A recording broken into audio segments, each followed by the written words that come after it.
Hello అండి, welcome to SSK kitchen.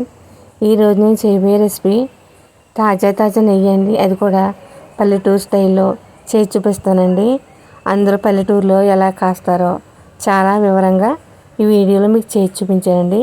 Skip చేయకుండా video మొత్తం చూసి వీడియో నచ్చితే వీడియోకి ఒక లైక్ చేసి నా ఛానల్ సబ్స్క్రైబ్ చేసుకుని మీ ఫ్రెండ్స్కి రిలేటివ్స్కి షేర్ చేయండి. నెయ్యి అయితే కమ్మటి వాసన వస్తూ చాలా రుచిగా ఉంటుందండి. నెయ్యి కొంతమందికి మాడిపోతుందండి, కలర్ కూడా చేంజ్ అవుతుందండి. అలా మాడకుండా రావాలంటే ఎలా చేయాలో చిన్న టిప్స్తో చేసి చూపిస్తానండి. ఒకసారి పూర్తిగా చూడండి. ముందుగా పాలు తోడిపెట్టిన తర్వాత అండి పెరుగు తోడుకుంటుంది కదండి, అది తోడుకున్నప్పుడు పైన మేగడ అనేది ఫామ్ అవుతుందండి. అది సపరేట్ చేసుకోవాలండి. కొంతమంది అయితే పాల మీద మేగడ తీసి అది కూడా వెన్న చేస్తారు, కానీ దీని టేస్ట్ దానికి రాదండి. ప్రతిరోజు అలా తీసుకున్న మేగని డీప్ ఫ్రిడ్జ్లో పెట్టి స్టోర్ చేసుకోవాలండి.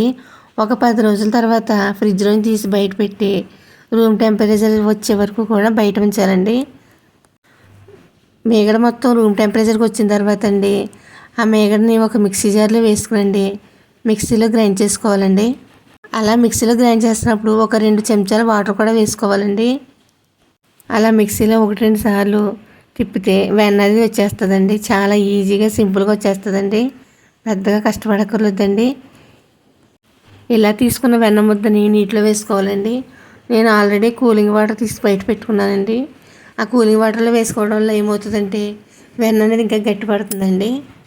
అలా మిగిలిన మేగడ మొత్తం మిక్సీలో వేసి వెన్నలా ప్రిపేర్ చేసుకోవాలండి. నాకు 3 సార్లు పట్టిందండి మిక్సీ చేయడానికి. ఇలా తీసుకున్న వెన్నని కూలింగ్ వాటర్లో వేసి 2-3 సార్లు కడుక్కోవాలండి. 2-3 సార్లు కూడా కూలింగ్ వాటర్లోనే కడగాలండి. అప్పుడే వెన్న మెత్తపడకుండా గట్టిగా ఉంటుందండి. వెన్నలోని మజ్జిగ శాతం అంతా పోయే వరకు కూడా కడగాలండి, లేదంటే వెన్న అది కొంచెం స్మెల్ వచ్చేస్తుందండి. కొద్దిగా వైట్ కలర్ నీళ్ళు వచ్చే వరకు కడిగండి ఒక బాక్స్లో తీసుకోవాలండి వెన్నని. నేను 10 రోజులు పెరుగు మీద మేగడ తీసి స్టోర్ చేస్తే నాకు 10 రోజులకి ఇంత వెన్నపూస వచ్చిందండి. ఎందుకంటే ఇది స్వచ్ఛమైన గేదె పాలండి, ప్యాకెట్ పాలు అయితే కాదండి. ఇప్పుడు స్టవ్ పై నెయ్యి కాచుకోవడానికి గిన్నె పెట్టండి. అందులో ఈ ముద్దలుగా చేసి పెట్టుకుని వెన్న వేసుకోవాలండి. వెన్న ముద్దలు వేసి ఒకసారి బాగా కలుపుకుని కరగనివ్వాలండి. వెన్న మొత్తం కరగనివ్వాలండి. వెన్న కరుగుతున్నప్పుడే మనం గరిటెతో బాగా కలుపుకోవాలండి, లేదంటే అడుగు పెట్టేసి మాడిపోయే అవకాశం ఉంటుంది. మధ్యలో కలుపుకుంటూ ఉండడం వల్ల గిన్నెకి కొంచెం కూడా పట్టుకోదండి. నెయ్యి కూడా మాడకుండా బాగా వస్తుందండి. ఇప్పుడు నెయ్యి కాగుతున్నప్పుడు ఒక 1/2 స్పూను మెంతులు వేసుకోవాలండి.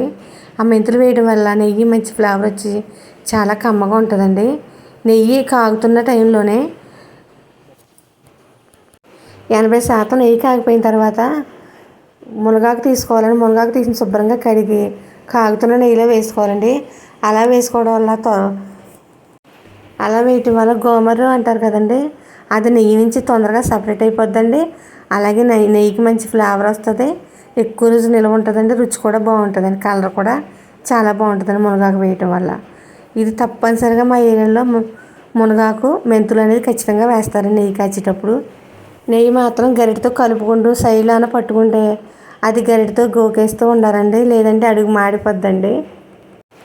నెయ్యి అడుగున బ్రౌన్ కలర్ షేడ్ వచ్చిందంటే నెయ్యి కాగిపోయినట్టేనండి. ఇంక ఎక్కువసేపు ఉంచితే మాడిపోద్దండి. స్టవ్ ఆఫ్ చేసుకుని నెయ్యిని ఒక పక్కన పెడితే పైకి తేలిపోయి నెయ్యి అనేది పైకి వస్తుందండి. గోమర అనేది అడుగుకి వెళ్ళిపోద్దండి. చూసారు కదండి నెయ్యి ఎంత ఫ్రెష్గా, ఎంత తేటగా, ఎంత బాగా వచ్చిందోనండి. ఈ నెయ్యిని వడగట్టుకోవాలండి. ఇప్పుడు నేను నెయ్యి ఎందులో అయితే స్టోర్ చేసుకుంటానో ఆ బాక్స్లో జాలిగట్టు పెట్టండి. పైన ఉన్న తేట అంతా నెయ్యిని జాలిగట్టులోంచి వేసి వడగట్టుకోవాలండి. అడుగున ఉన్న గోమరని పక్కన పెట్టాలండి, ఎందుకంటే అది కూడా వేసేస్తే కొంచెం చేంజ్ అవుద్దండి.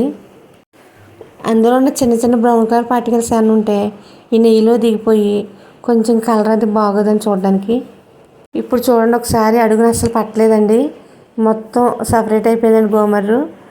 నెయ్యి గిన్నె అస్సలు మాడలేదండి. ఇప్పుడు వేరే చిన్న గిన్నె తీసుకునండి, ఆ గిన్నెలో మళ్ళీ జాడిగట్టు పెట్టి ఈ గోమర్రు మొత్తం అందులో వేసి ఒక సైడ్ పెట్టేయాలండి. ఇప్పుడు ఇందులో నెయ్యి అంతా ఆ గిన్నెలోకి దిగిపోద్దండి. ఇది సపరేట్గా వాడుకోవచ్చండి. ఇప్పుడు నెయ్యి కాసిన గిన్నె ఉంది కదండి, అందులో ఉన్న నెయ్యిని కూడా వేస్ట్ చేయవసరం లేదండి. అందులో వేడి అన్నం వేసండి, కొద్దిగా కారం, ఉప్పు వేసండి, బాగా కలుపుకుని మొత్తం అందులో ఉన్న నెయ్యి అంతా ఈ అన్నానికి పట్టేలాగా బాగా కలుపుకోవాలండి. అలా కలుపుకుని అన్నం ముద్దల కింద చేసి చిన్నపిల్లలకి పెడితే చాలా ఆరోగ్యం అండి. రుచి కూడా చాలా బాగుంటుందండి. వేడి వేడి అన్నంలో నెయ్యి, ఉప్పు, కారం ఉండి ఇంకా టేస్ట్ వేరే చెప్పక్కర్లేదండి. అంత రుచిగా ఉంటుందండి. గిన్నె కూడా నీట్గా క్లీన్ అయిపోద్దండి. ఇప్పుడు వడగట్టుకున్న గోమర ఉంది కదండి, అది తీసుకుంటే నెయ్యి ఎంత వచ్చిందో చూపిస్తానండి. మొత్తం గోమరలో కొంచెం నెయ్యి కూడా లేకుండా మొత్తం డ్రైగా వడగట్టేసానండి. కొంచెం కూడా వేస్ట్ అవ్వలేదండి నెయ్యి. గిన్నెలో చూడండి ఇంచుమించు ఒక అరగిద్ద నెయ్యి వరకు వచ్చిందండి. అది పప్పుల్లో వాటిలో తొందరగా ఉపయోగించేసుకుని ముందు చేసిన నెయ్యి అయితే స్టోర్ చేసుకోవచ్చండి. చూడండి నెయ్యి ఎంత బాగా వచ్చిందో, పూస పూస కింద ఎంత తాజాగా వచ్చిందో చూడండి. కలర్ కూడా చేంజ్ అవ్వకుండా చాలా బాగా వచ్చిందండి. ఇదేనండి మా ఏరియాలో చేసే స్వచ్ఛమైన పల్లెటూరు నెయ్యి అండి. వీడియో నచ్చితే నా ఛానల్ సబ్స్క్రైబ్ చేసుకుని వీడియోకి ఒక లైక్ చేయండి. వీడియో నచ్చితే కామెంట్ చేయండి.